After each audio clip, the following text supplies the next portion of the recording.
আমাদের প্রধান সমন্বয়ক নাইমুল ভাই সহযোদ্ধা প্ল্যাটফর্মের এবং আরও কিছু সদস্য ছিল যাদেরকে কালকে অপহরণ করা হয়েছে।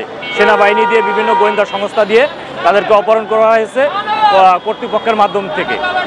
এখন তারা যে কোন অবস্থায় আছে, কিভাবে আছে, এটা আমরা জানি না। কিন্তু এই গুম করা, খুন করা এগুলো ছিল তো ফ্যাসিস্ট সরকার শেখ হাসিনা থাকবে। কিন্তু সেই সরকার চলে যাওয়ার পরে কেন এই গুম আসছে, কেন এই খুন আসছে, এই উত্তর আমাদের কে দেবে?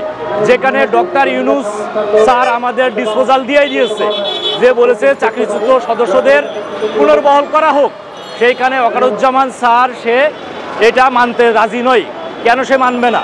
সেটা না মানার এটাই বোঝা যায় যে সে আওয়ামী লীগের দোসর। বর্তমান দেশের রাজাকে ডক্টর ইউনূস স্যার যেখানে ডিসপোজাল দিয়েই দিয়েছে যে তাদেরকে পুনর্বহাল করা হোক, কিন্তু সে অর্ডারটা ডিনাই করে আজকে আমাদেরকে পুনর্বহাল করতেছে না, যার কারণে আজকে এই রাজপথে আমরা চলে আসছি, সপরিবারে এই রাজপথে আসছি।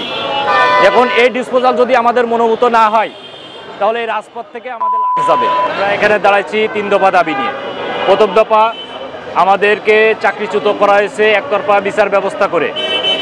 এর জন্য এই চাকরিকে আমাদের পুনর্বহাল করতে হবে এবং চাকরিতে পুনর্বহাল করা সম্ভব না হলে আমাদের পেনশনের আওতায় আনতে হবে এবং সরকারি সকল সুযোগ সুবিধা দিতে হবে।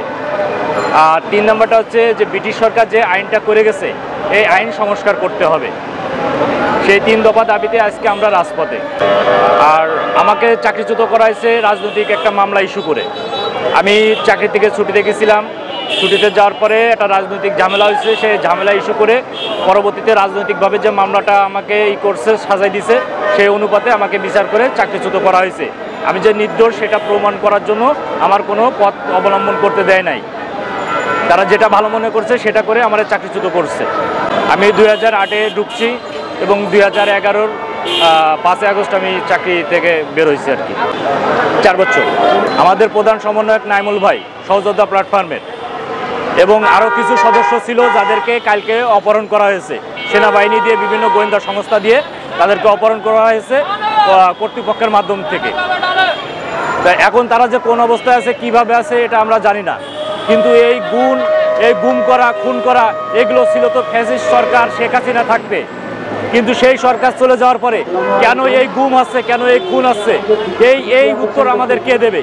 যেখানে ডক্টর ইউনূস স্যার আমাদের ডিসপোজাল দিয়েই দিয়েছে, যে বলেছে চাকরিচ্যুত সদস্যদের পুনর্বহাল করা হোক, সেইখানে ওয়াকারুজ্জামান স্যার সে এটা মানতে রাজি নয়। কেন সে মানবে না? সেটা না মানার এটাই বোঝা যায় যে সে আওয়ামী লীগের দোসর। এখানে অবশ্যই সেনাপ্রধান স্যারের অবশ্যই হাত আছে, কারণ আমাদের যে ডিসপোজাল, আমরা অন্যায়ভাবে কোনো কিছু চাচ্ছি না, বা আমরা যে অন্যায় করছি এটা তো যাচাই বাছাই করেও সে দেখলে বুঝতে পারবে যে আসলে আমাদের কতটুকু অন্যায় ছিল কি ছিল না। কিন্তু সেটা তো সে করতেছে না, বারবার আমাদেরকে আশ্বস্ত করতেছে। কিন্তু এখন বর্তমান দেশের রাজাকে ডক্টর ইউনূস স্যার যেখানে ডিসপোজাল দিয়েই দিয়েছে যে তাদেরকে পুনর্বহাল করা হোক, কিন্তু সে অর্ডারটা ডিনাই করে আজকে আমাদেরকে পুনর্বহাল করতেছে না, যার কারণে আজকে এই রাজপথে আমরা চলে আসছি, সপরিবারে এই রাজপথে আসছি। এখন এই ডিসপোজাল যদি আমাদের মনোভূত না হয়, তাহলে এই রাজপথ থেকে আমাদের যাবে।